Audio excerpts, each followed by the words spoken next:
Hi అండి. Welcome to my channel the Manyam Chronicles. ఈరోజు వీడియోలో మీ అందరికీ హెల్దీ వేలో కేక్ ఎలా ప్రిపేర్ చేయాలో చూపించబోతున్నా అండి. యూజువల్గా కేక్స్ మనం మైదా పిండితో ప్రిపేర్ చేస్తాం కదా. సో ఇక్కడ మైదా పిండి యూస్ చేయకుండా నేను గోధుమ పిండి యూస్ చేసి కేక్ ప్రిపేర్ చేస్తున్నా అండి.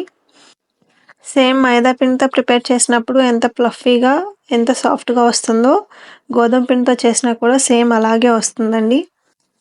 ఇంట్లో పిల్లలు ఉన్న వాళ్ళకైతే ఈ కేక్ రెసిపీ అనేది చాలా బాగా యూజ్ అవుతుందన్నమాట. సో వీడియో స్కిప్ చేయకుండా ఎండ్ వరకు చూడండి.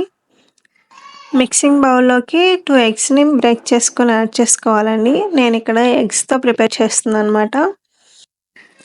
ఎగ్స్ వద్దనుకునే వాళ్ళు 1/2 కప్ వరకు పెరుగు తీసుకుని కూడా ప్రిపేర్ చేసుకోవచ్చు. ఇప్పుడు ఈ ఎగ్స్ని బాగా బీట్ చేసుకోవాలండి. నేను ఇక్కడ విస్కర్ యూజ్ చేసుకుని బీట్ చేస్తున్నాను అండి.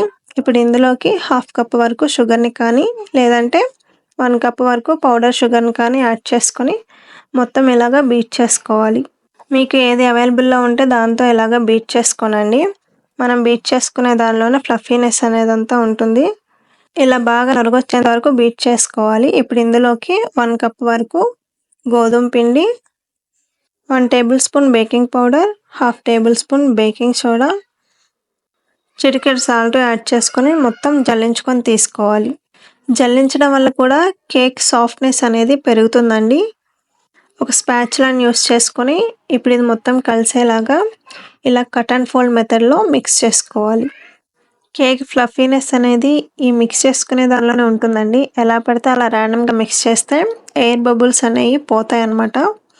ఇప్పుడు ఇందులోకి 1/2 కప్ వరకు నెయ్యి కానీ సన్ఫ్లవర్ ఆయిల్ని కానీ యాడ్ చేసుకొని మొత్తం మిక్స్ చేసుకోవాలండి. ఈ మెజర్మెంట్స్ అన్నీ కూడా మీరు ఏ కప్తో అయితే పిండి తీసుకుంటారో ఆ కప్తో తీసుకోవాలండి. ఇప్పుడు 1/2 కప్ వరకు పాలని కొద్దిగా యాడ్ చేసుకుంటూ మొత్తం మిక్స్ చేసుకోవాలి. మనం గోధుమ పిండితో కేక్ ప్రిపేర్ చేస్తున్నాం కాబట్టి పాలు అనేవి కొంచెం ఎక్కువే పడతాయండి. సో పాలంతా అయ్యేంత వరకు కొద్దిగా యాడ్ చేసుకుంటూ మిక్స్ చేసుకోవాలి.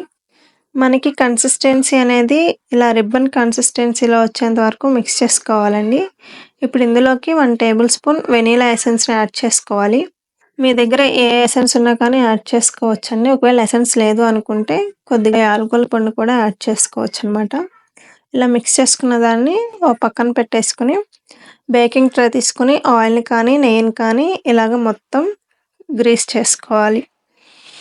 ఇప్పుడు ఇందులోకి గోధుమ పిండిని కొద్దిగా యాడ్ చేసుకుంటూ మొత్తం స్ప్రెడ్ అయ్యేలాగా కోట్ చేసుకోవాలి. దీని బదులు మీరు బటర్ పేపర్ అయినా యూస్ చేసుకోవచ్చు అనమాట. ఇప్పుడు ఇందులోకి 1/2కి వచ్చేలాగా మనం బ్యాటర్ని యాడ్ చేసుకోవాలి. ట్రేకి ఎప్పుడు 1/2కి ఉండేలాగానే బ్యాటర్ అనేది యాడ్ చేసుకోవాలండి. ఎందుకంటే కేక్ పొంగుతుంది కదా. ఇప్పుడు ఇలాగ ట్యాప్ చేసుకొని బేకింగ్ ట్రే పట్టేంత కడాయిని తీసుకొని 5 మినిట్స్ పాటు ప్రీహీట్ చేసుకోవాలి. ఇలా 5 మినిట్స్ ప్రీహీట్ చేసుకున్నాక ట్రేని సెంటర్లోకి ఉండే విధంగా అడ్జస్ట్ చేసుకొని 35 to 40 మినిట్స్ పాటు బేక్ చేసుకోవాలి. 35 మినిట్స్ తర్వాత చూస్తే కేక్ అనేది నీట్గా బేక్ అయిపోయిందండి. టూత్పిక్ని ఇలాగ గుచ్చి చూస్తే బ్యాటర్ అనేది ఏమి అతుక్కోకుండా నీట్గా రావాలన్నమాట. సో దీన్ని ఇప్పుడు పూర్తిగా చల్లారనివ్వాలి.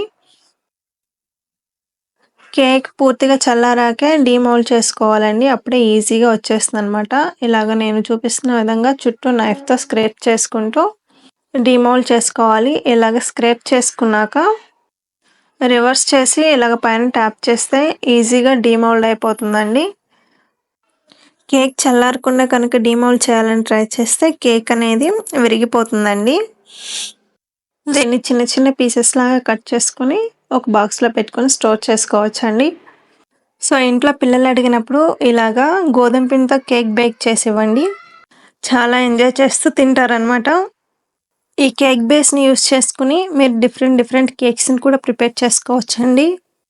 బర్త్డేస్కి కానీ యానివర్సరీస్కి కానీ ఇలాగా హెల్దీ వేలో ప్రిపేర్ చేసుకోండి.